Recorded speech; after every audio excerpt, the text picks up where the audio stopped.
atau proyek layak untuk dilanjutkan berdasarkan data profitabilitas.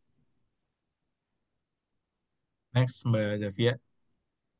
Nah, di sini sebagai contoh kasus saja ya.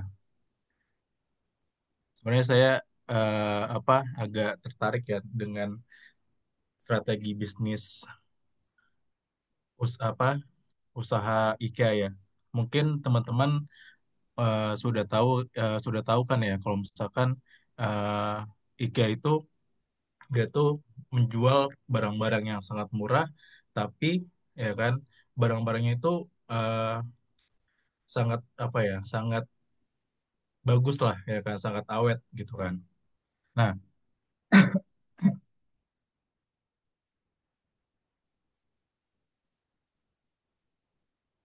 sebelum masuk ke ininya, kita apa?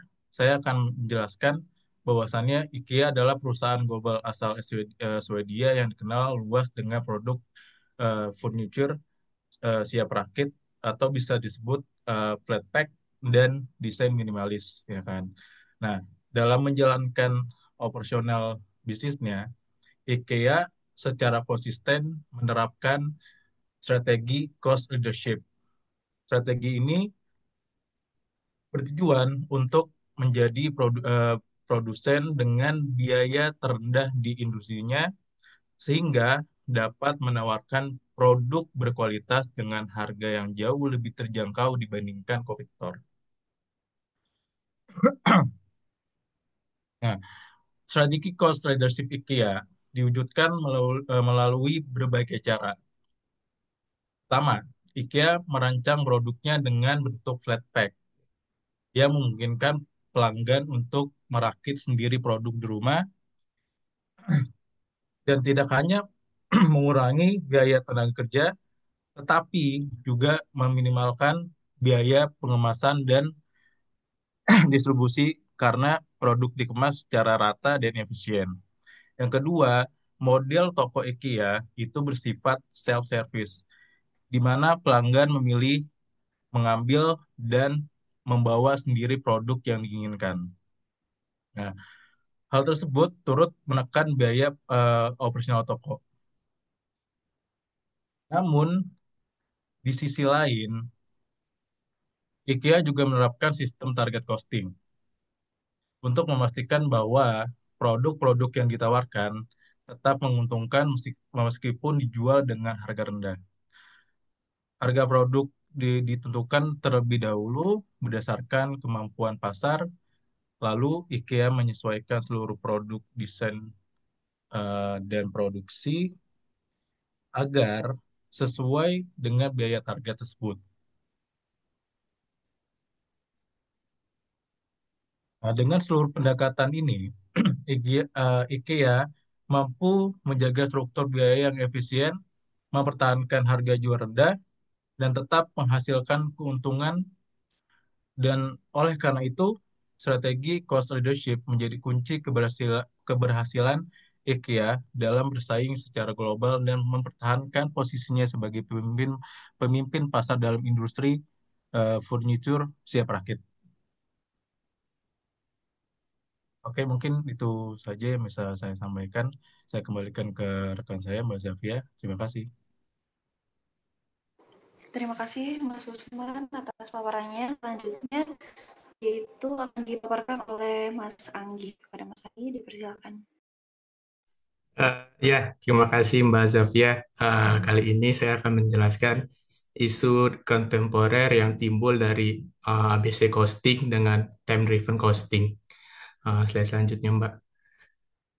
Dalam buku saya uh, saya baca, bukan baca sih, saya download buku yang diterbitkan oleh Robert S. Kaplan dan Stephen R. Anderson yang menjelaskan activity based bukan time driven costing untuk mendapatkan keuntungan istilah bukunya itu. Di dalam buku tersebut, Robert S. Kaplan dan Stephen R. Anderson itu menjelaskan bahwa ada beberapa isu yang ditimbulkan ketika adanya ABC costing.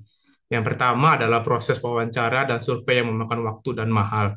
Hal ini terjadi karena setiap perusahaan kan tentunya mempunyai fungsi dan lini bisnisnya, fungsinya. Misalkan ada produksi, ada bagian pemasaran, ada bagian marketing, ada bagian jadinya untuk menerapkan sistem ABS itu membutuhkan biaya yang sangat tinggi. Itu yang pertama. Yang kedua adalah biaya perlu dilakukan berulang kali untuk menjaga akurasi data karena proses aktivitasnya bisa berubah-berubah. Itu yang kedua. Yang ketiga adalah biaya konsultannya dan waktu karyawan yang dilibatkan tinggi. Jadinya proses ABC ini sangat membutuhkan biaya yang sangat tinggi karena harus melakukan diupdate karena eh, mencakup sebuah lini bisnis dalam perusahaan. Itu yang pertama. Yang kedua adalah data subjektif dan sulit divalidasi. Estimasi waktu yang diberikan oleh karyawan subjektif dan sulit divalidasi. Itu maksudnya adalah bergantung pada persepsi individu. Yang kedua adalah tidak ada sistem atau catatan objektif yang memverifikasi estimasi tersebut. Jadinya eh, kita tidak bisa memvalidasi eh, costing yang dibuat oleh ABC Costing. Itu yang ketiga. Yang ketiga adalah biaya penyimpanan, pemrosesan dan pelaporan yang sangat tinggi. Sistem ABC konvensional memerlukan ada tiga. Pertama, pengumpulan dan pemrosesan data dalam jumlah sangat besar. Yang kedua adalah software kompleks yang memerlukan pemeliharaan intensif. Yang ketiga adalah instruktur TI IT dalam sistem analis untuk mengelola dan menghasilkan laporan. Jadinya ada empat faktor yang dikemukakan oleh Robert S. Kaplan dan Stephen Anderson. Selanjutnya, dan dan tokoh dan tokoh dan tokoh ini juga menjelaskan bahwa karena dua tokoh inilah yang membawa atau menemukan kelemahan dari ABC Costing dan lalu dia mengemukakan atau menerbitkan teori yang disebut juga dengan TDABC Costing atau Time Driven ABC Costing. Jadinya ada dua dalam TDABC. Keunggulannya dibandingkan ABC Costing, yang pertama adalah perlakuan kapasitas menganggur. Jadinya teori TDABC ini bisa mengidentifikasi kapasitas menganggur yang tidak produktif. Jadi yang kedua adalah mengambil keputusan strategis seperti pengurangan biaya, outsourcing, dan efisiensi proses. Yang keempat adalah memberikan gambaran realistis terhadap biaya unit yang sebenarnya berdasarkan pemanfaatan sumber daya. Dan yang kedua adalah ada isu penggunaan standar costing dan aktual costing. Kalau time driven ABC costing itu menggunakan aktual costing.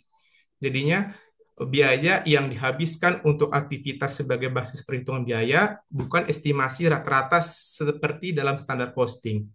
Jadinya keunggulannya ada pertama akurasinya lebih tinggi, yang kedua adalah fleksibilitas dalam pembaruan modal saat perubahan proses atau volume kerja tanpa harus memberikan survei ulang seperti pada ABC tradisional. Eh, dan Robert S. Kaplan juga menyimpulkan bahwa costing ABC dan teori driven ABC mempunyai isu yang masing-masing dalam sebuah kegiatan bisnis. Teori ABC teori driver ABC dianggap lebih reliable dibandingkan ABC, padahal perlu diperhatikan bahwa teori TD ABC ini membuang beberapa unsur dari ABC seperti teknik penentuan biaya, dari dua tahap seperti jadinya penghitungan biaya itu disederhanakan lah istilahnya dengan menggunakan time driven ABC. Demikian presentasi, saya kembalikan ke Mbak Zakia. Terima kasih atas paparannya, Mas Anggi. Selanjutnya yaitu materinya akan dipaparkan oleh Mbak Wida Trubusnya. Kepada Mbak Wida dipersilakan. Oke, baik. Tes suara saya terdengar jelas ya, Mbak Zafia?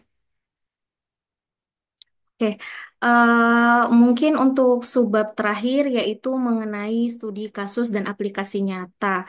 Nah, setelah kita tadi memaparkan mengenai konsep dasar costing gitu ya, kemudian kelemahan dari tiga costing tadi kita sudah mengkomparasikan, kemudian juga terkait isu-isu kontemporer dan bagaimana pengaplikasian secara strategis manajemennya.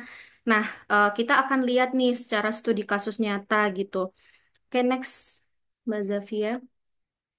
Nah, ini saya ambil dari jurnal Putri Awalina DKK ya, yang diterbitkan tahun 2022. Itu mengenai analisis perbandingan metode tradisional costing dan target costing sebagai upaya dalam mengoptimalkan laba operasi. Nah, studi kasusnya ini memang di usaha dagang Jawa Mandiri, di mana usaha dagang ini bergerak di bidang produksi tahu takwa di Kediri. Nah, di penelitian ini itu dia menemukan masalah gitu ya yang ada di UD Jawa Mandiri, yaitu adanya overcosting dan alokasi overhead yang kurang relevan gitu. Nah, pada hasil penelitian ini menunjukkan bahwasannya selama ini di UD Jawa Mandiri ini menerapkan kebijakan dengan metode tradisional costing, di mana perusahaan itu menjumlahkan seluruh biaya produksi dan non-produksi untuk menentukan harga pokok produksi, sehingga banyak biaya tuh yang dimasukkan ke dalam perhitungan harga pokok produksi yang menyebabkan overcosting. Kita tahu ya bahwasannya harga pokok produksi itu menjadi komponen pengurang laba kotor gitu ya. Sehingga kalau kita kembali ke laba rugi ya, ketika harga pokok produksinya terlalu overcosting dan tidak relevan gitu, otomatis laba laba dari perusahaan ini kan semakin rendah gitu ya. Oke, next. Nah, di awal, next Mbak Safia, ya, di awal itu kan disebutkan bahwasanya tradisional costing ini memang dia itu berfokus kepada volume produksi gitu ya. Nah, pada studi kasus ini itu terdapat data volume produksi dari UD Jawa Mandiri ya, teman-teman. Nah, itu dari Januari sampai dengan Desember. Nah, ini ada beberapa data perhitungan menggunakan metode tradisional costing itu dia menemukan bahwasanya total biaya yang dikeluarkan perusahaan selama tahun 2021 itu sebesar 851 juta sekian, atau bisa dikatakan 1.904 per unit gitu. Nah, saat dilakukan perhitungan kembali, karena mereka mungkin ya melakukan evaluasi kenapa ini kok bisa overcosting gitu. Nah, setelah dilakukan perhitungan kembali dengan full costing, ternyata ditemukan biayanya itu sebesar 764 jutaan atau sebesar 1.711 per unit. Nah, mereka juga dari manajemennya itu mencoba untuk menganalisis nih apakah opsi penerapan target costing lebih akurat gitu. Nah, bedanya dengan tradisional costing itu, kalau tradisional costing kan kita langsung ini ya, maksudnya dari volume produksi gitu, terus berapa biaya yang melekat pada saat produksi tersebut. Nah, kalau target costing ini dia dibalik gitu, dia menentukan target penjualan terlebih dahulu beserta target margin yang ingin dia peroleh gitu. Ini hasil analisisnya. Menentukan harga jual yang kompetitif, otomatis dari manajerialnya dia udah riset pasar, berapa sih sebenarnya harga dari produk tersebut di pasaran. Ternyata ditemukan bahwasannya harganya 2.500 per unit gitu. Nah, dari manajemen menentukan lagi nih, menentukan laba yang diharapkan sebesar 28% atau 700 per unit gitu.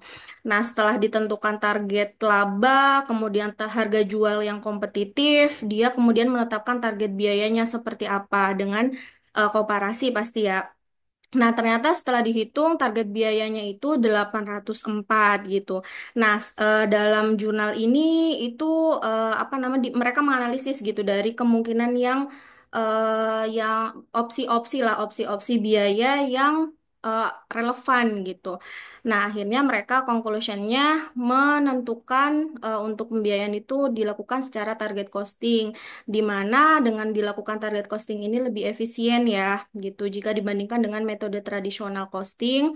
Kemudian setelah dihitung kembali ternyata target costing ini menghasilkan laba laba yang awalnya hanya 26% ya, itu disebutkan di jurnalnya, itu menjadi 28% gitu, sesuai dengan target laba yang diinginkan oleh manajemen seperti itu, teman-teman.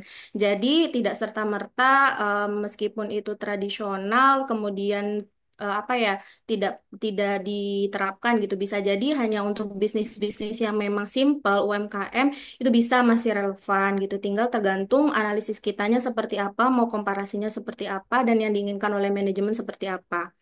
Seperti itu. Next, Mbak Zafia.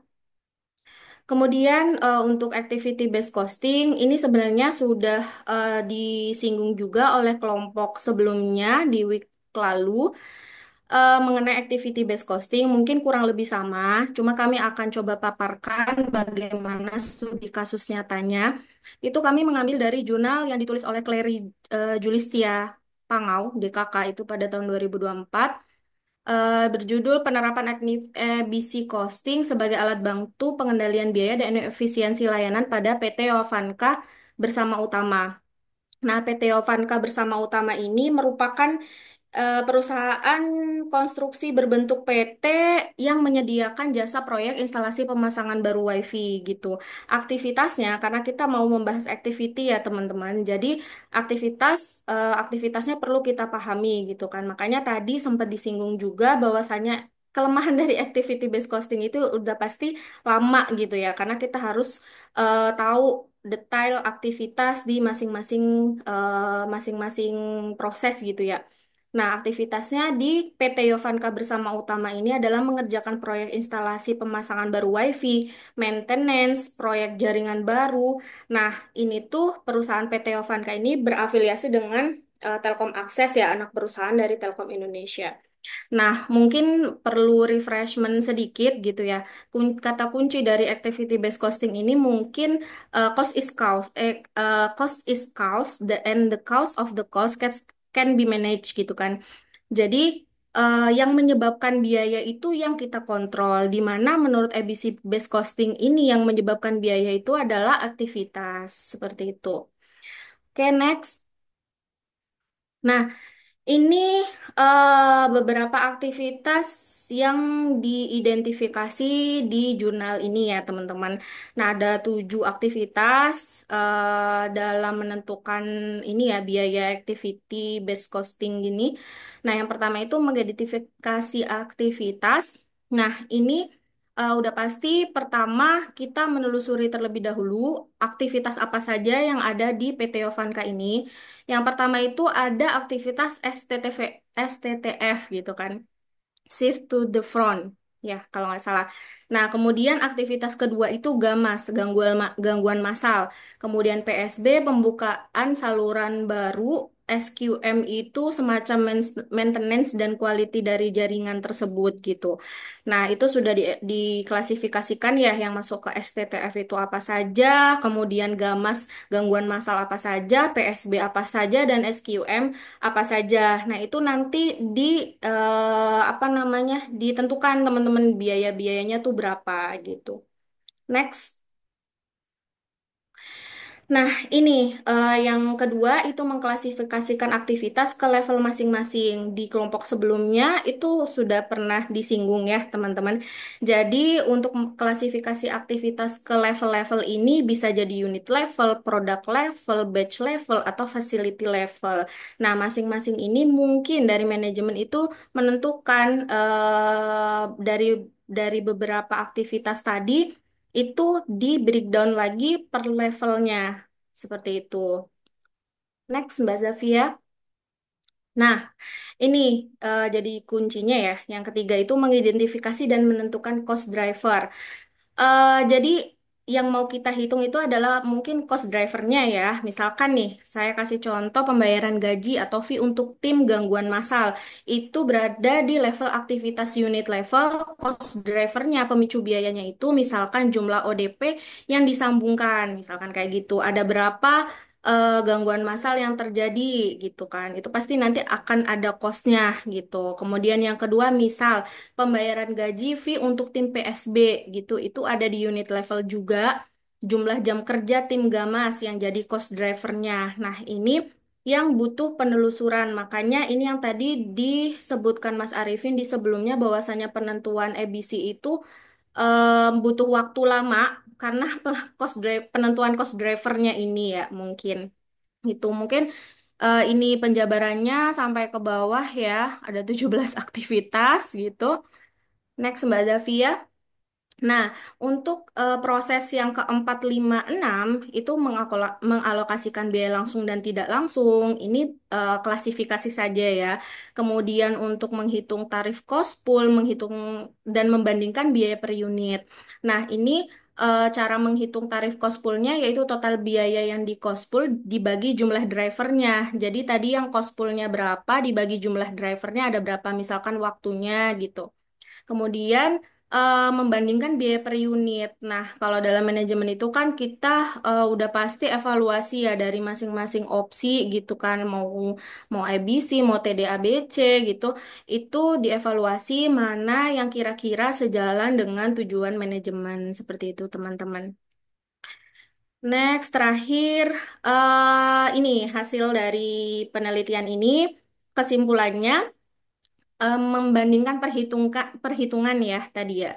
Nah, ternyata menghasilkan ketika proyek PSB pembukaan saluran baru dengan metode ABC atau konvensional atau tradisional tadi, itu biaya per unitnya untuk ABC itu ternyata lebih tinggi gitu teman-teman. Tapi mungkin lebih akurat seperti itu karena menelusuri biaya mendetail gitu ya. Kemudian untuk di project STTF gitu misalkan.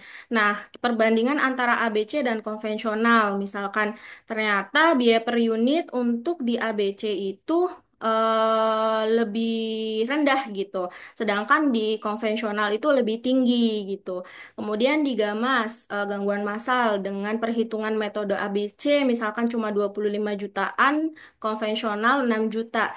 Nah, itu misal apa? Berarti kan lebih rendah gitu. Makanya untuk keputusan pengambilan mau pakai metode ABC atau konvensional itu kembali lagi ke manajemen. Apakah pertimbangannya lebih banyak eh, apa ya project STTF kah atau PSB kah atau Gamas kah atau SQM kah gitu. Itu akan lebih lanjutan ya untuk mempertimbangkannya gitu sih. Next. Next Mbak Zafia. Mbak. Oke. eh yang TDABC? Ah, oke. Ini yang terakhir ya, teman-teman. Eh, sesudah itu Mbak Zafia, maaf. Nah, ini untuk studi kasus di TDABC Costing. Ya, saya mengambil jurnal dari Juane Lorian ya dan Limjen Valiani. Itu di tahun 2017 itu mengenai penerapan time driver activity based costing pada perhitungan harga pokok kamar penginapan Pondok Impian. Nah, pada dasarnya TDABC costing ini seperti yang dikatakan oleh rekan saya sebelumnya itu muncul karena ada kelemahan dari ABC costing tadi gitu kan. ABC costing itu kan memerlukan waktu lama gitu. Nah, muncullah solusi opsi lain gitu untuk menelusuri biaya menggunakan metode TDABC costing ini gitu. Nah, pada kasus Pondok Impian ini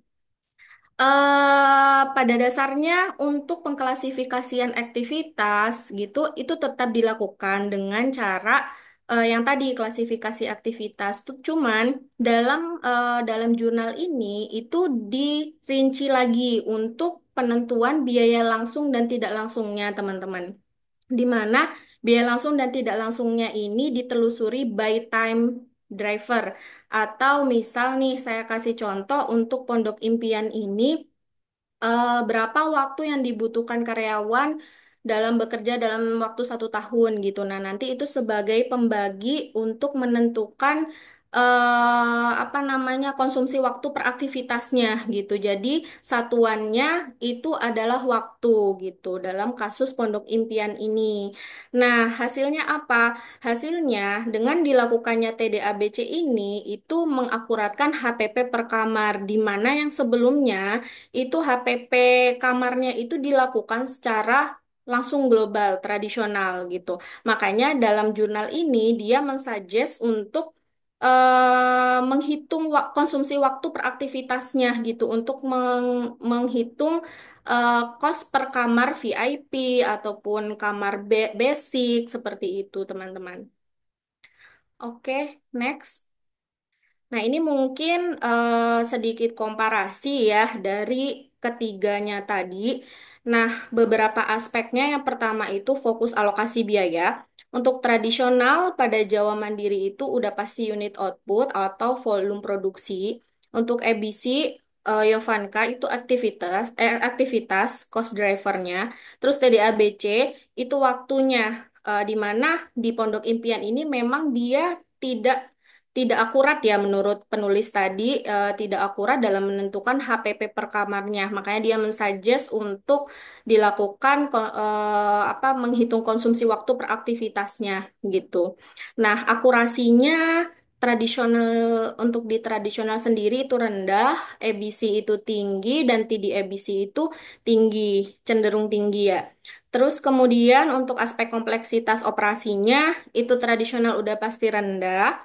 Kemudian EBC-nya itu sedang sampai tinggi, kemudian TD-EBC itu cenderung sedang, kemudian dampak manajerial itu untuk di tradisional itu laba kurang optimal karena menghasilkan biaya yang lebih tinggi, kemudian EBC Yovanka, untuk di PT Yovanka tadi efisiensi dan pengendalian membaik, kemudian TD-EBC itu penetapan harga lebih presisi gitu, jadi lebih lebih relevan gitu dibanding dengan menjumlahkan semua biaya aktivitas dari perhotelan atau penginapan tadi gitu sih. Mungkin itu. Next, mungkin cukup sekian presentasi dari kelompok kami. Saya kembalikan ke Mbak Zafia. Baik, terima kasih Mbak Wida. Mohon maaf, moderatornya saya ambil alih dulu. Untuk sesi selanjutnya, barangkali Bapak Ibu ingin bertanya, silakan ngomong secara langsung atau ditulis di kolom chat, boleh.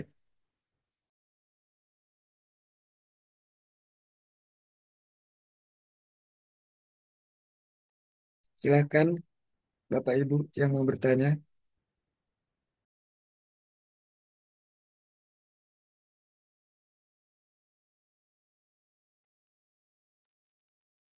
Oh baik, Eh, sudah ada satu pertanyaan dari Mas Hendriko.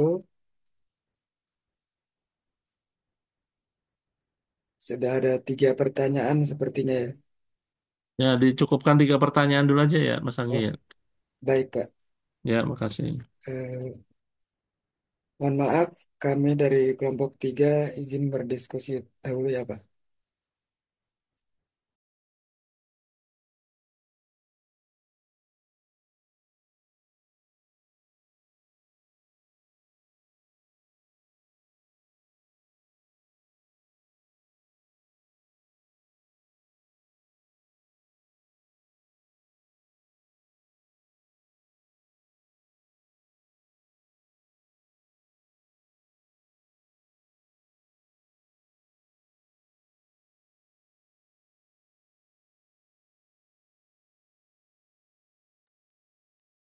Izin menjawab pertanyaan dari Mas Ahmad Najib.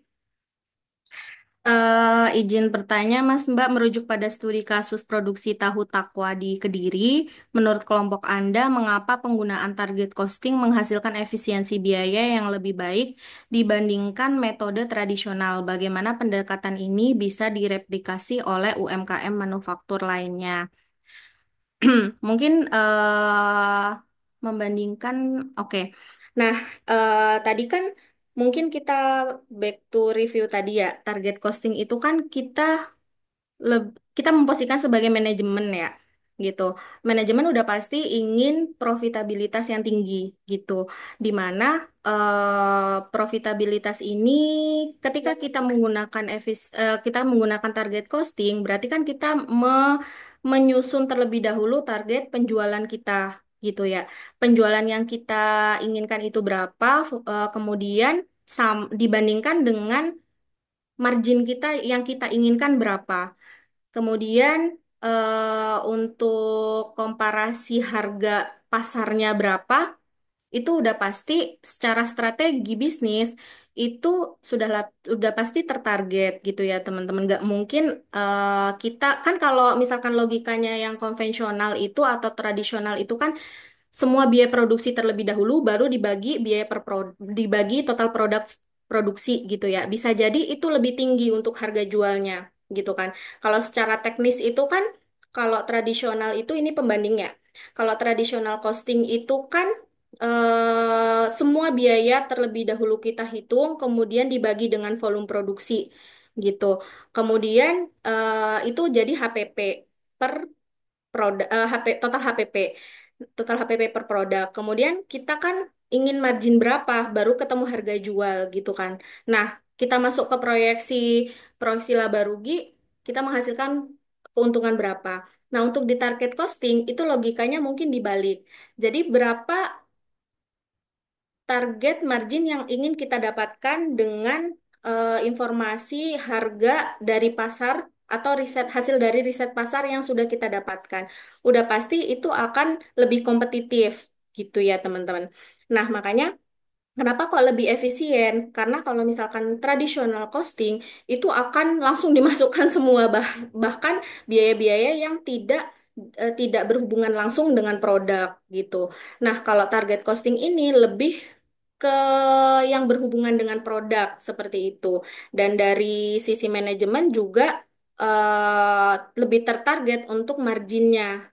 Nah, itu yang pertama. Kemudian, bagaimana pendekatan ini bisa direplikasi oleh UMKM manufaktur lainnya? Berarti teknis ya, berarti kita berbicaranya teknis ya, teman-teman. Jadi mungkin kita ini dulu sih, apa namanya, menghitung riset pasar dulu ya, riset pasar terlebih dahulu pasti gitu. Gak mungkin dong, UD Jawa Mandiri, misalkan dia menjual tahunya 5.000 gitu dengan harga pasar rata-rata 2.500. Mungkin saja ketika brandingnya memang oke gitu kan. Nah, cuman kita asumsikan apa ya, menghilangkan variabel ini ya branding gitu ya. Nggak mungkin kita menentukan harga jual itu 5.000 ketika hasil riset pasar itu rata-rata harga jualnya 2.500. Seperti itu. Makanya kita riset pasar terlebih dahulu, berapa harga per unit tahunya atau UMKM manufaktur lainnya, kemudian berapa margin yang ingin kita dapatkan. Misalkan tadi 28% atau 30% gitu kan. Itu adalah target labanya gitu. Kemudian target biaya yang diserap oleh oleh manufaktur tersebut berapa, pasti kan nanti menghasilkan profit yang berbeda ketika kita menentukan full costing semuanya gitu sih Mas Najib gitu. Tadi saya sudah ini ya share juga pengaplikasiannya untuk penghitungan target costingnya Mas Najib. Ada tambahan atau ada mau menanggapi Mas Najib? Mungkin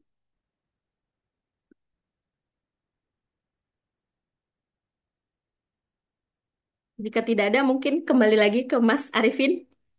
Baik, terima kasih Mbak Wida atas jawabannya. Silakan buat teman-teman yang ingin menjawab lagi. Ya, Mas Arifin, saya izin untuk bantu Ya, jawab pertanyaan dari Mas Yureza ya. Nanti oke kalau Mas. misalkan ada yang kurang dari penjelasan saya, bisa teman-teman untuk menambahkan ya. Nah, pertanyaannya, apakah memungkinkan suatu perusahaan menggunakan kombinasi dari metode tradisional ABC, dan TDABC. Kalau menurut saya, Suaranya, mic-nya tolong didekatkan lagi, Mas Usman. oke, baik Pak. Agak kerasan dikit. Oke, baik Pak. Kalau dari saya itu, dari tiga kombinasi metode itu bisa sih. Itu sangat memungkinkan di mana perusahaan memiliki sistem costing yang fleksibel dan adiktif sesuai dengan kebutuhan informasi biaya di setiap bagian atau unit bisnis. Contohnya itu perusahaan dapat menggunakan metode tradisional costing untuk pengendalian biaya rutin dan pelaporan keuangan ABC untuk analisis profitabilitas produk secara rinci, dan TDABC untuk menilai efisiensi layanan atau aktivitas berbasis waktu. Nah, dengan mengintegrasikan pendekatan-pendekatan ini, manajemen dapat mengambil keputusan yang lebih tepat, baik untuk strategi harga, terus juga efisiensi proses, dan maupun perencanaan kapasitas jangka panjang. Mungkin itu aja yang bisa saya jawab. Atau teman-teman bisa menambahkan jika penjelasan saya kurang. Atau Mas Yuriza sudah puas dengan jawaban saya, Ya, Mas? ya, makasih Mas Usman. Terima kasih, Mas Yuriza.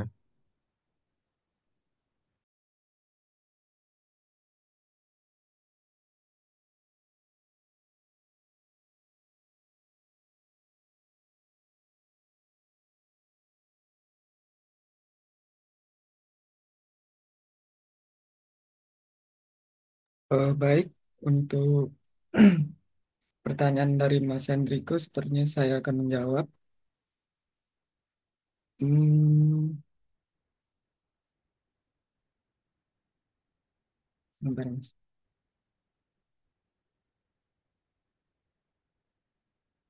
Izin bertanya untuk kelompok penyaji dalam situasi ekonomi yang tidak stabil, seperti inflasi, fluktuasi harga bahan baku, dan disrupsi supply chain, bagaimana perusahaan menyesuaikan model costing agar tetap mencerminkan kondisi real dan mendukung pengambilan keputusan yang tepat.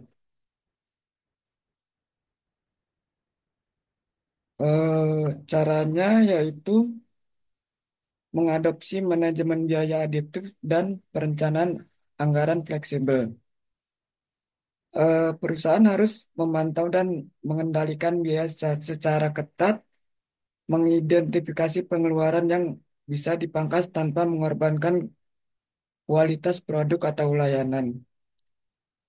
Misalnya dengan model Activity Based Costing atau ABC, perusahaan dapat melakukan analisis sensitivitas dan simulasi skenario untuk melihat dampak fluktuasi harga bahan baku terhadap profitabilitas produk.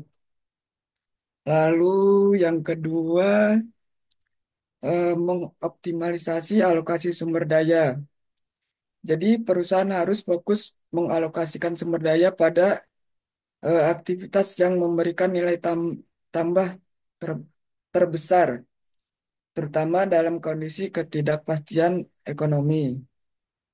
Lalu yang ketiga, pemanfaatan teknologi untuk mendukung akurasi dan kecepatan pengambilan keputusan.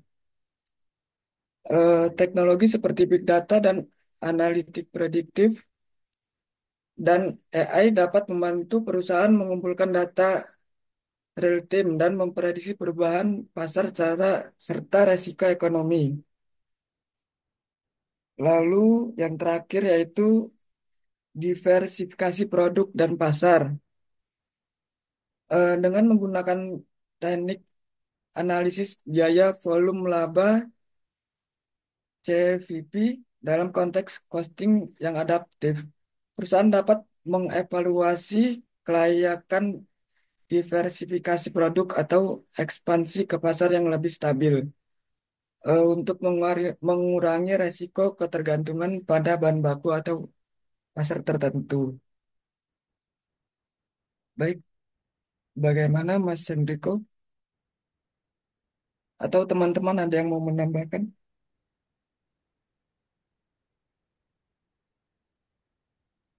Atau Pak Unggul?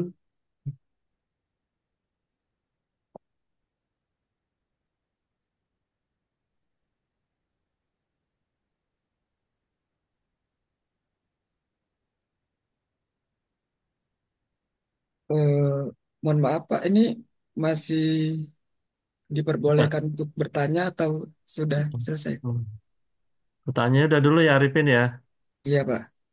Nanti Arifin kedinginan soalnya lagi di salju, itu kedinginan, Iya tambah Pak. dingin. Baik, terima kasih ya semuanya ya. Eh, Terima kasih kepada kelompok presenter yang sudah mempresentasikan presentasinya dan baik. Suara saya bisa kedengaran ya? Dengar Pak. Dengar ya. Nanti kalau nggak kedengaran tolong di itu. Siapa? Baik, yang pertama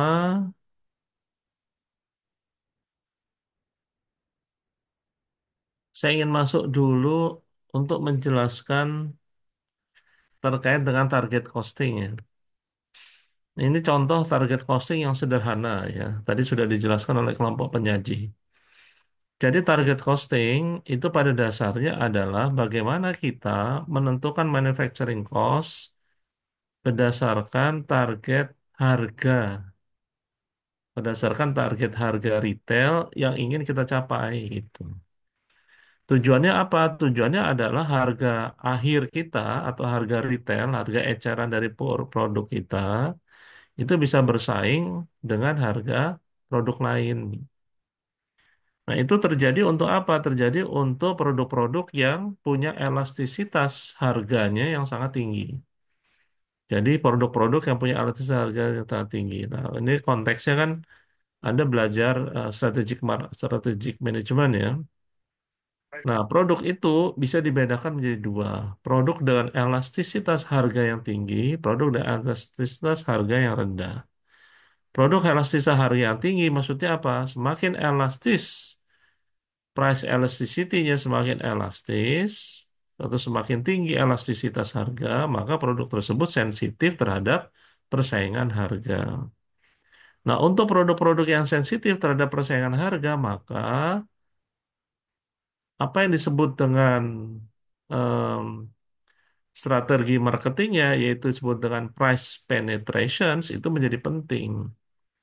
Apa itu strategi marketing atau strategi produk menguasai pasaran dengan cara penetrasi harga atau price penetration. Kalau price penetration berarti bersaingnya itu menggunakan, kalau tadi Anda ada juga yang presentasi ya, kalau menggunakan Michael Porter, itu ada tiga cara kita untuk mencapai keunggulan bersaing atau competitive advantage. Yang pertama itu adalah dengan cost efisiensi, yang kedua itu dengan product differentiations, dan yang ketiga dengan fokus. Nah, berarti kalau untuk produk-produk yang price elastisitasnya tinggi, maka kita bersaingnya di sisi cost efisiensi. Contohnya apa?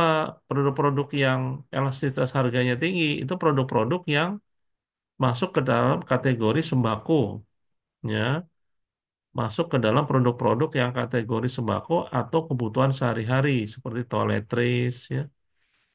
Itu biasanya masuk produk-produk atau fast moving consumer good FMCG, itu biasanya masuk produk-produk yang elastisitas harganya tinggi.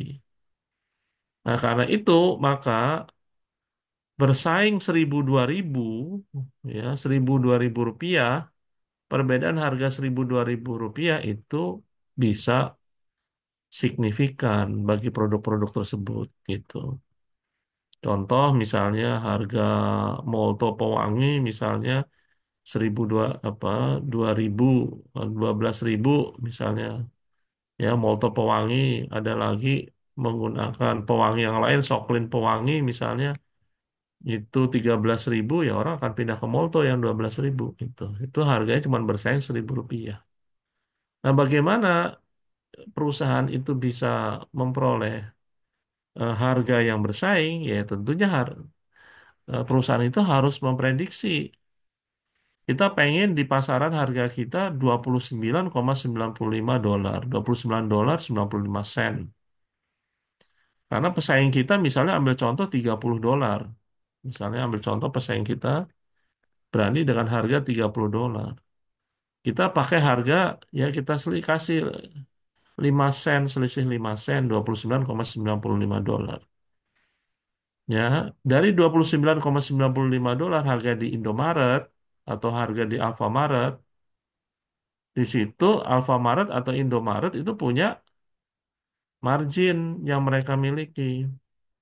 Ya, berapa margin yang diambil oleh Alfamaret atau Indomaret?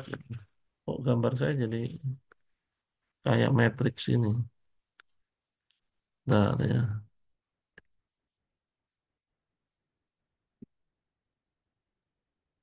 Oke, dah. Berapa harga yang diambil? Berarti Indomaret atau Alfamaret? Lagi hang. Berarti Indomaret maupun Alfamaret. Tapi suara saya bisa kedengaran ya? Dengar, Pak. Terdengar, Pak. Dengar ya? Berarti Indomaret, Alfamaret itu punya keuntungan $7 misalnya. Maka harga dari perusahaan sebelum dinaikkan oleh retail, ya, oleh supermarket, Alfamaret, Indomaret itu 22,95, $20,95. Ya, itu berarti harga yang diterima atau harga beli Alfamaret, Indomaret. Kalau 22,95, $22,95, kalau kita punya keuntungan, kita ambil keuntungan gross margin kita misalnya $5, maka berapa cost kita? Harga pokok penjualan HPP-nya berapa? Harga pokok penjualan kita berarti $17,95 atau $17,95. Nah, $17,95 ini adalah harga produksi kita, harga pokok penjualan kita yang akan kita tambahkan gross margin. Nah, berarti kalau begitu 17,95 ini adalah target cost kita. Nah, ini kita asumsikan aja harga apa pokok produksi dengan harga pokok penjualan sama itu ya.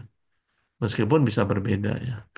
Nah, ini kita asumsikan aja sama. Jadi kalau begitu, berapa target kita untuk memperoleh harga $29,95 di Indomaret, Alfamaret? Untuk mencapai 29,95, maka kita punya target cost-nya 17,95. Ya, $17,95. Nah, $17,95 ini berarti kita harus capai, kita harus upayakan, kita harus perjuangkan supaya perusahaan itu cost-nya itu adalah 17,95, $17,95. Ya gimana caranya ya? Macam-macam. Cari toko material yang lebih murah, cari supplier yang lebih murah, cari supplier yang ongkirnya lebih murah, cari supplier yang apa istilahnya biaya tambahannya lebih murah dan sebagainya dan sebagainya. Termasuk juga direct labor, ya, cari mungkin perusahaan harus apa istilahnya mencari sumber-sumber atau tenaga kerja yang lebih murah atau meminimalisir apa penggunaan tenaga kerja, mungkin menambah penggunaan otomatisasi dari mesin-mesin dan sebagainya gitu. Nah, itu bisa dari direct labor atau bisa juga dari overhead cost. Nah, itu tergantung dari cost structure kita. Tergantung dari cost structure kita atau struktur biaya. Nah, di sini misalnya ambil contoh dari 17,95 kita tahu 100% 17,95 cost structure kita itu disumbang 50%-nya itu dari material cost. 30%-nya dari direct labor. Overhead cost-nya 20%. Ya berarti ya yang paling menyumbang paling besar apa? Direct materials. Jadi kalau kita mau ngejar target costing, ya berarti direct material cost kita harus tekan. Itu yang menjadi prioritas pertama kita. Nah, itu contoh target costing tuh itu ya. Jadi target costing itu adalah cost yang ingin dicapai oleh perusahaan apabila dia ingin bersaing atau ingin memperoleh target pricing gitu. Nah, itu disebut dengan target costing. Ya, tadi pertanyaannya dan jawabannya sudah bagus ya. Jadi itu yang memang kita target. Nah, ini ilustrasinya ya. Jadi dari 17,95 harga pokok penjualan itu bagaimana nanti turunannya itu sampai 29,95 itu di apa di rak-rak yang ada di Indomaret atau Alfamaret. Nah, itu berarti kita harus breakdown, kita harus turunkan satu persatu sehingga kita punya upayanya. Nah, dari sini baru kemudian kita melakukan upayanya bermacam-macam itu ya. Oke, terus kemudian tadi Anda membahas juga, kemarin juga sudah kita bahas juga ya, itu terkait dengan apa yang disebut dengan traditional costing. Traditional costing itu tadi Anda sudah menjelaskan banyak ada yang disebut dengan atau kemarin saya juga menjelaskan sedikit terkait dengan cost distortion ya, distorsi harga. Apa itu distorsi harga? Distorsi harga itu apabila yang produk seharusnya dia lebih murah, tapi dia harus menanggung harga yang lebih tinggi, ya, sehingga margin dia menjadi turun. Nah, kalau dalam istilah costing itu disebut dengan cross subsidies, ya. Cross subsidies itu adalah produk yang lebih laris itu harus menanggung produk yang kurang laris dari sisi apa? Dari sisi cost-nya. Karena kenapa? Karena ada kesalahan pembebanan. Contoh misalnya di sini ya, ada produk A, produk B. Produk A, produk B, prime cost itu berarti direct material sama direct labor ya. Prime cost-nya sama-sama $20 ya. Untuk memproduksi produk A dan produk B itu dibutuhkan jam tenaga kerja langsung 1 jam dan 1 jam per unitnya. Kemudian batch size-nya itu berarti kapasitas produk satu batch-nya ya. Satu satu batch itu berarti satu gelombang. Produk A itu satu batch itu diproduksi 5 unit, produk B itu 50 unit. Jadi mana produk yang lebih laris? Produk B. Mana produk yang kurang laris? Produk A. Ya. Kemudian setup cost itu untuk mesin itu masing-masing untuk produk A dan produk B sama $110. Iya. Berarti total setup cost per batch-nya produk A per B 220, kemudian batch unitnya total jadi 55. Kalau Anda menggunakan apa yang disebut dengan predetermined overhead cost, ya, jadi overhead cost yang menggunakan asumsi dan asumsinya itu digeneralisir, gitu ya, maka Anda akan mengenal apa yang disebut dengan predetermined overhead cost. Jadi tarif overhead-nya berapa? Nah, sekarang bagaimana kita menentukan tarif? Berarti harus ada drivernya. Nah, drivernya itu sifatnya generalisir.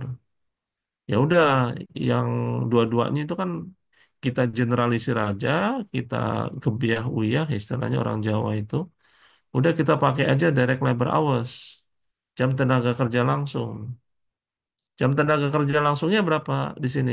Jam tenaga kerja langsungnya adalah totalnya di sini adalah 5 menggunakan apa itu 220 setup cost-nya dibagi dengan 55 ya 55 itu batch size unitnya ya batch size unitnya itu ada 55 ya Nah, sekarang kita mau bebankan itu kepada apa? Bebankan kepada direct labor hours-nya. Nah, jadi kalau begitu, kalau bagi kita nggak membedakan antara 50 dengan 5 untuk batch size-nya, jadi produk yang laris, produk yang mahal kita nggak bedakan.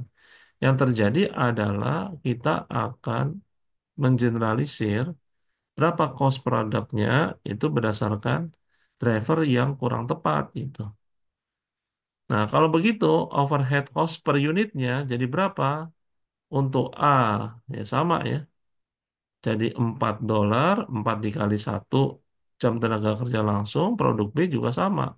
4 dikali 1 jam tenaga kerja langsung. Yang terjadi akhirnya berapa full production cost-nya? Full cost-nya ya 20 ditambah 4, 20 ditambah 4. Dua-duanya jadi 24 itu. Karena kita tidak membedakan apa yang disebut dengan produk yang laris dan produk yang kurang laris itu. Nah, itu berbeda kalau kita menggunakan misalnya di sini batch size-nya sebagai cost driver gitu ya. Kalau kita bedakan misalnya kita nggak ambil semuanya 55, kita bedakan aja produk A. Berarti dibagi pembaginya ada 5 jadi $22, produk B pembaginya itu adalah produk B pembaginya adalah 50. Jadi sehingga dia memperoleh 2,2 dolar 2 sen. Jadi Anda bisa lihat di sini ya. Produk yang laris itu tarif produknya atau tarif overhead cost-nya menjadi kecil, hanya $2 dibandingkan produk yang kurang laris, $22. Yang terjadi apa?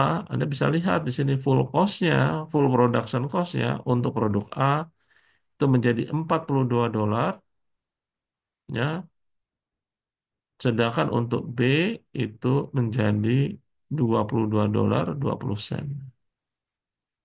Ya. Jadi ini Anda bisa lihat ya, di sini dari 20 ditambah 2 prime cost ditambah 22, 42 di sini prime cost 20 ditambah 2,2. Jadi dia 22,2. Nah, itu terjadi apa yang disebut dengan cross subsidi. Hmm, Cross subsidi berarti produk yang laris, ya, cross subsidi itu terjadi di sini ya.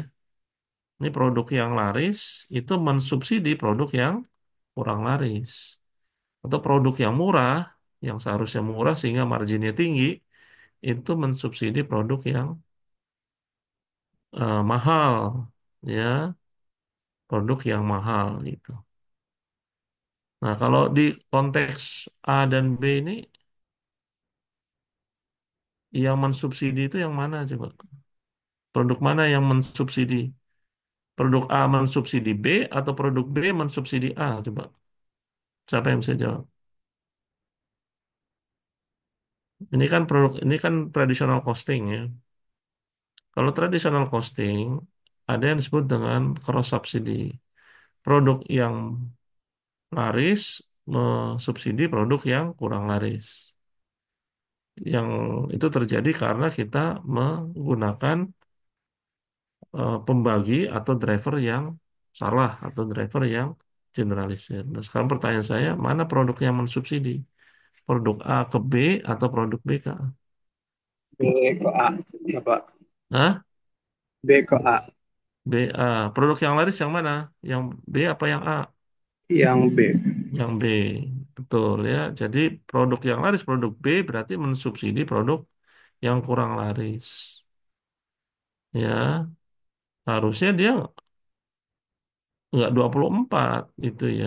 Harusnya dia hanya $22 20 sen itu. Ya, produk yang A itu memang mahal ya. Karena itu dia mensubsidi, dia disubsidi oleh produk B. Baik ya, itu traditional costing. Jadi traditional costing itu melakukan driver ya, menggunakan driver yang sifatnya generalisir, yang salah gitu ya. Kalau di sini drivernya harusnya bukan direct labor hours, tapi harusnya drivernya adalah batch size ya, banyaknya produk atau unit tersebut diproduksi. Nah, kemarin kita sudah masuk ABC. Ini ABC ini Anda bisa baca juga di bukunya lah ya. Jadi tadi juga sudah disajikan ya, bagaimana Anda menghitung activity based costing, ada produk A, ada produk B, mana produk yang paling laris, ada numbers of unit manufacture, di sini 25.000, di sini 1.000. Mana produk yang laris berarti produk A ya, produk A karena dia jumlah yang diproduksi lebih tinggi daripada produk B. Ya, kalau kita menggunakan traditional allocation method, itu kita generalisir, ya, kita generalisir saja. Berapa total overhead cost-nya? 10 juta. Total direct labor hours-nya, total direct labor hours-nya di sini kan 20.000 ya. Nah, kalau kita punya data di sini overhead cost-nya $10 million, dibagi 20.000, jadi kita punya berapa? Tarif direct labor hours ya, tarif overhead cost-nya adalah $500 per jam tenaga kerja langsung, per direct labor hours. Ya, overhead cost-nya jadi berapa? Overhead cost-nya, kalau kita direct labor hours per unitnya 0,1, ya jadi dua-duanya jadi sama, jadi 50. Ya, per unitnya berarti antara produk A sama produk B jadi sama. Nah, itu terjadi cross subsidi. Ayo, yang mana? Produk A yang mensubsidi B atau B yang mensubsidi A? A mensubsidi B. A subsidi B. Yang laris A mensubsidi B. Nah, ini nanti bisa salah ya. Harusnya mana yang lebih murah? Produk A atau produk B? Produk A. Produk A, karena produk A itu produk yang lebih laris. Nah, dengan menggunakan activity based costing, ya ini tahapan-tahapannya segala macam ya. Aktivitas-aktivitas itu kita gabung menjadi beberapa cost driver, ya. Jadi ambil contoh di sini kita punya cost drivernya itu kita punya tiga, ya. Activity cost pool namanya, ya. Activity cost pool A itu total costnya 5 juta. Activity cost pool B totalnya 3 juta. Activity cost pool C totalnya 2 juta. Drivernya apa? Dan drivernya beda-beda sekarang. Untuk A, drivernya itu adalah direct labor hours, ya. Untuk B, cost poolnya apa? Jumlah order. Untuk C, cost poolnya apa? Jumlah parts, suku cadang yang diproduksi. Berapa totalnya untuk direct labor hours? 20.000. Berapa total ini di sini semuanya? Ini di tabel ini ya. Di tabel ini. Terus kemudian berapa untuk yang SDT cost pool B jumlah order 1.000. Berapa untuk jumlah part yang diproduksi 100. Jadi kita punya cost driver ya. Untuk activity cost pool A, maka costnya ada 250, B 3.000 dibagi 1.000 jadi 3.000, 3 juta dibagi 1.000 jadi 3.000, dan untuk C 2 juta dibagi 100 jadi 20.000. Nah, barulah kemudian kita kalikan ya. Dari data di ini, data yang ada di tabel ini baru kita kalikan ya. Untuk activity cost pool A, ingat ya, ini hanya untuk yang overhead cost ya, hanya untuk yang overhead cost. Untuk yang overhead cost A berarti berapa? Berarti jumlah drivernya A untuk activity cost pool A itu kan adalah direct labor hours. Di sini ya, direct labor hours-nya A berapa? 2.500. 2.500 dikalikan dengan tarif untuk activity cost pool A 250. Jadi dia 625.000. Untuk B sama activity cost pool B, activity drivernya adalah orders. Ordersnya berapa? Untuk A 125. 125 dikalikan dengan tarif 3. Untuk A, untuk activity cost pulsi, drivernya adalah parts. Berapa parts yang diproduksi oleh apa? Oleh A satu ya. Ya, number of parts-nya satu dikalikan dengan tarifnya 20.000. Berarti dia 20.000. Nah, Anda bisa lihat di sini totalnya jadi 1.020.000 untuk A, untuk B 165.000. Ya, dibagi dengan cost per unitnya, cost per unitnya itu adalah 25.000 untuk A, 1.000 untuk B. Jadi 1.020.000 dibagi 25.000 jadi $41. Untuk B jadi $165. 165.000 dibagi 1.000. Nah, Anda bandingkan ya, 41.165 dengan yang tadi di sini. 50, 50. A ini jadi 41, B ini jadi 165. Ya, kenapa A lebih murah? Anda bisa lihat di sini. Kenapa A lebih murah? Karena dia lebih laris. Kalau produk yang lebih laris, otomatis overhead cost-nya jadi lebih kecil. Ya. Skala produksinya lebih tinggi. Karena dia lebih laris, skala produksinya lebih banyak. Gitu. Nah, itu menyebabkan skala produksi menjadi penting. Overhead cost bisa turun. Gitu. Nah, itu menggunakan activity based costing sehingga kita bisa menciptakan apa yang disebut dengan di sini activity based costing reveals that per unit more resources are consumed by the low volume products and less by the high volume products. Jadi di sini juga mengindikasikan bahwa dengan menggunakan activity based costing, produk-produk yang kurang laris seperti produk B yang hanya 1.000 per unit, 1.000 unit yang diproduksi, itu mengkonsumsi resources lebih banyak sehingga dia lebih mahal dibandingkan produk yang laris. Itu ya. Nah, Anda bisa bayangkan di sini Anda bisa bandingkan 41 dibandingkan 50 yang sebelumnya, sedangkan yang per B 50 sebelumnya sekarang menjadi 165.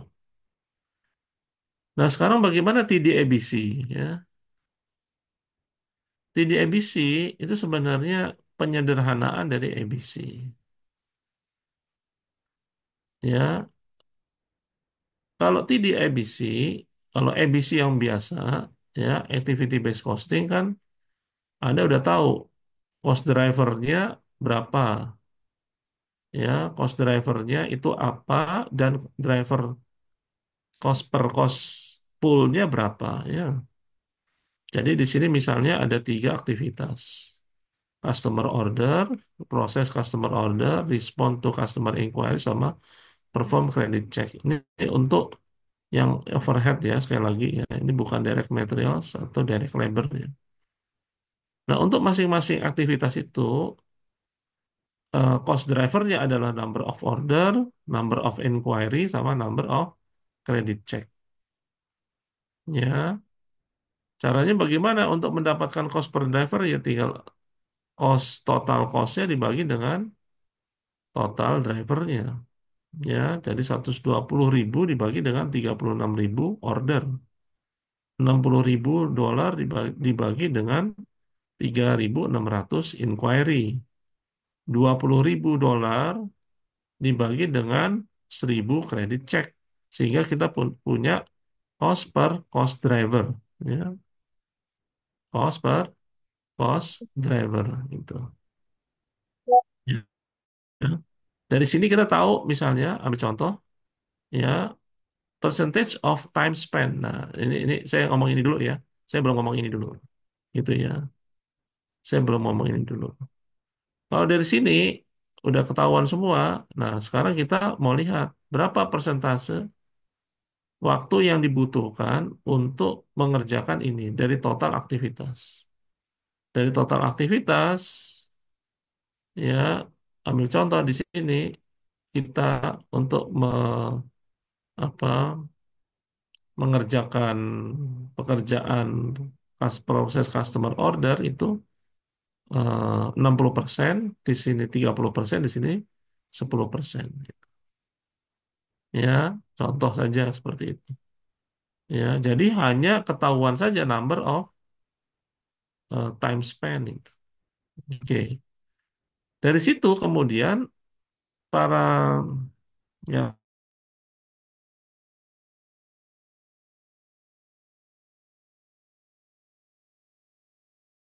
mulai berpikir kayaknya kalau kayak gini lebih susah ya. Kenapa? Karena kan kita harus apa istilahnya ya apa istilahnya tahapannya ABC itu lebih susah ya. Kita harus gabung-gabung dulu aktivitasnya gitu ya. Terus kemudian kita juga harus apa istilahnya harus melihat apa driver untuk setiap aktivitas itu ya. Ya, itu agak lebih susah gitu. Karena itu mereka mencoba mensederhanakan menjadi time driven activity based costing. Ya, jadi mereka mencoba untuk mengobservasi, ya, mengobservasi berapa sih total menit ya, itu dalam melaksanakan atau menjalankan apa yang disebut dengan customer order. Berapa menit dia harus menyelesaikan satu order. Ternyata setelah diamati 4,2 menit. Berapa menit dia harus menyelesaikan permintaan inquiries dari pelanggan 21 menit. Berapa menit dia harus melakukan kredit check 25 menit. Nah, ini dari mana menit-menit ini? Dari observasi, dari pengamatan. Bosnya, supervisornya melakukan pengamatan terhadap pekerjaan anak buahnya. Kamu bikin order berapa menit sih? Diamati. Oh, rata-rata 4,2 menit. Kamu bikin inquiry permintaan RAB-nya pelanggan berapa sih? 21 menit. Oh, kamu ngecek kredit berapa menit sih? 25 menit. Oke. Nah, dari situ kelihatan berarti berapa mereka melakukan kemudian mereka kalikan ya. Jadi ini dikali dengan ini. Jadi 36.000 total order dikalikan dengan satu order itu 4,2 menit. Berarti total menit seluruh order yang 36.000 jadi berapa? 151.200 menit. Begitupun untuk yang lainnya. Customer inquiries berarti 3.600 inquiries dikalikan dengan 21 menit 75.600. Begitupun untuk yang kredit check. Berapa kali ngecek? Satu kali ngecek 25 menit, berarti 25.000 menit. Berarti total pekerjaan yang sudah dilakukan, misalnya ambil contoh dalam setahun itu ya, untuk melakukan tiga pekerjaan ini, itu adalah 251.800 menit. Ya, 251.800 menit. Ya, nah jadi Anda nggak perlu pusing-pusing mikirin ini nih, assign cost-nya ini ya. Karena assign cost ini gabung-gabung dari perintil-perintilan ya, dari detail. Dari cost yang kecil-kecil digabung jadi cost pool, ya, jadi eh, satu cost pool itu berapa cost-nya, ya, itu panjang itu. Karena itu para Robert Kaplan, Profesor Kaplan itu menyederhanakan, udahlah kita nggak usah bikin cost pool. Udah lihat aja berapa menit mereka mengerjakan itu, totalnya 251.800 menit. Nah, sekarang pertanyaannya, berapa cost drivernya? Jadi sebelum saya masuk situ ya, kalau kita kerjakan dalam setahun itu 251.800 menit, ya, sedangkan dalam setahun, nah ini total paid ya, total paid itu dalam setahun kita itu ada berapa yang dibayarkan? Ya, Dibayarkan itu misalnya di sini 316.800 menit. 316.800 menit ya dari mana? Ya dari angka berapa gaji yang kita bayarkan ya. Dari angka berapa total pekerjaan yang kita bayarkan. Nah, itu dari mana? Itu dari jumlah apa? Jumlah jam kerja, jumlah hari masuk yang kita bayarkan.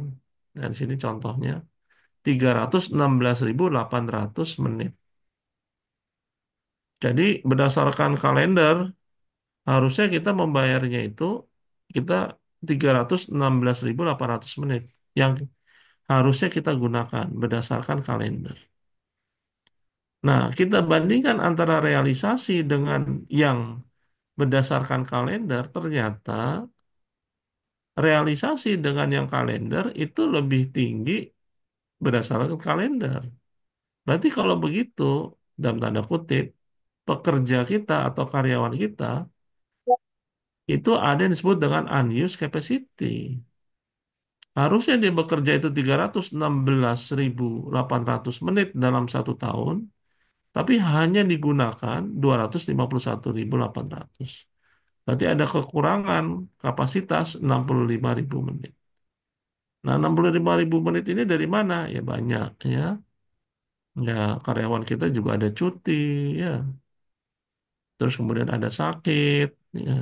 Nah, itu adalah yang menyebabkan apa yang disebut dengan unused capacity.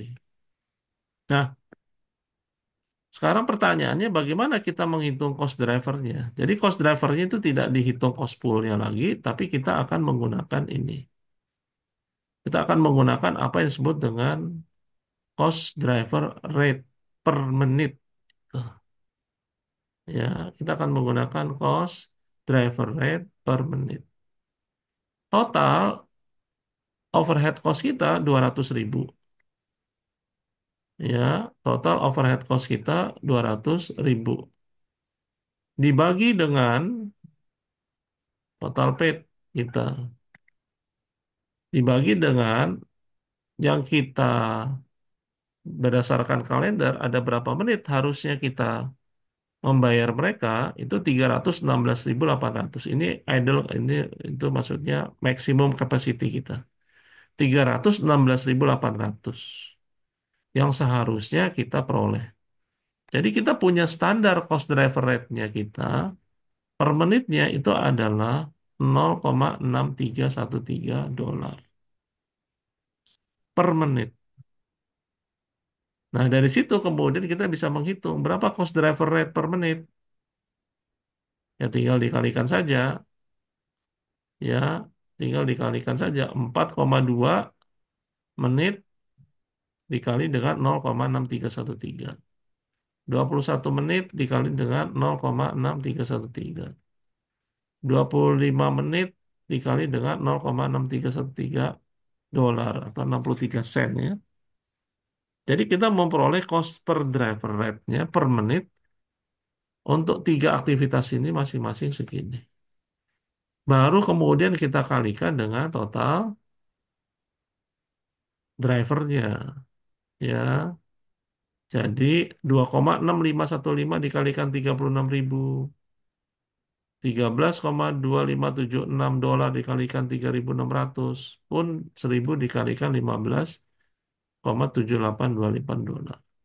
Sehingga kita memperoleh angka totalnya berapa yang kita assign 158,158.965 dolar.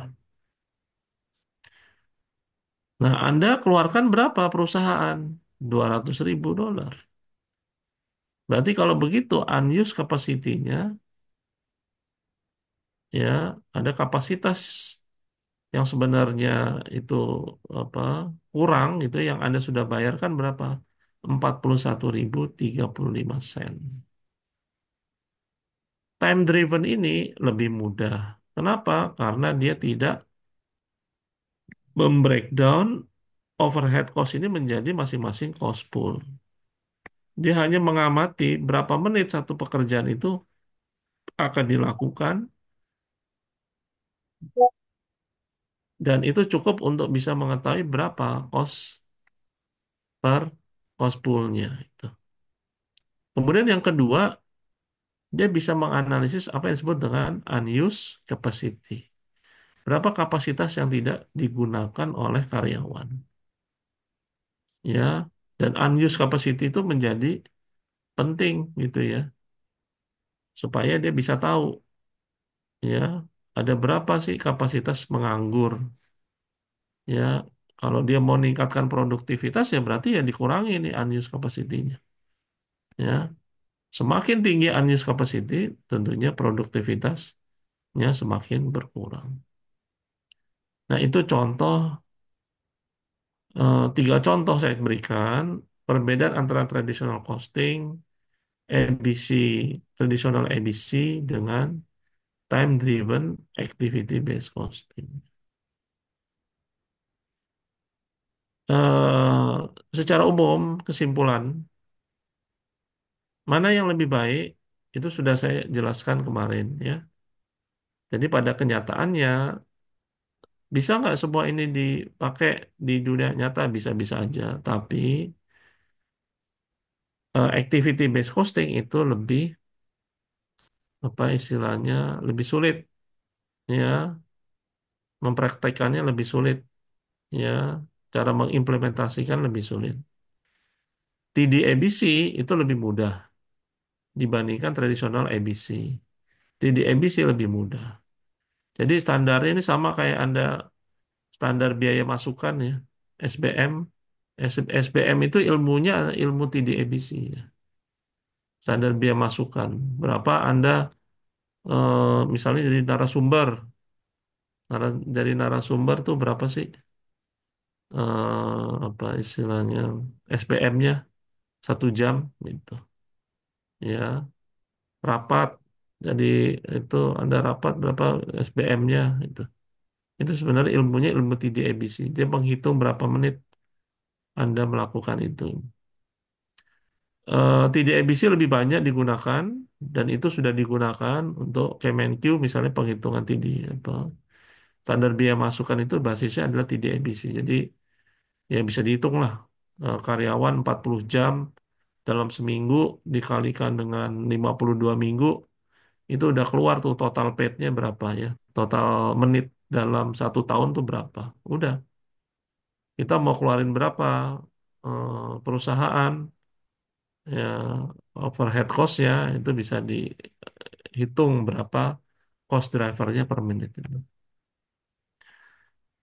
Dan pada prakteknya ABC maupun tidak ABC itu menjadi apa istilahnya menjadi pelengkap lah atau pembanding dari costing method yang dilakukan oleh perusahaan ya.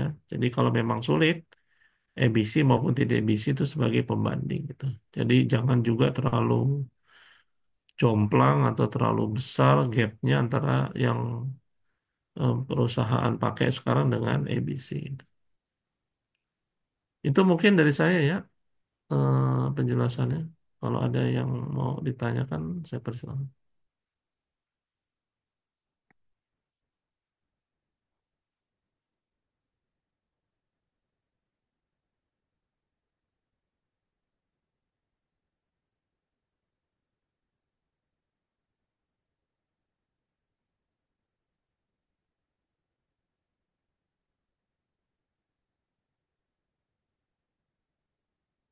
Baik, sementara tidak ada ya. Mudah-mudahan bisa dipahami dengan jelas. Terima kasih. Nanti untuk UTS-nya saya kabari Pak Anggi ya. Untuk UTS-nya nanti kemungkinan besar ya take home exam ya. Nanti Anda kerjakan aja. Baik, Pak. Terima kasih. Saya akhiri. Selamat malam. Assalamualaikum warahmatullahi wabarakatuh. Waalaikumsalam warahmatullahi wabarakatuh. Baik. Terima kasih, Pak. Terima kasih, Pak. Ya, terima kasih.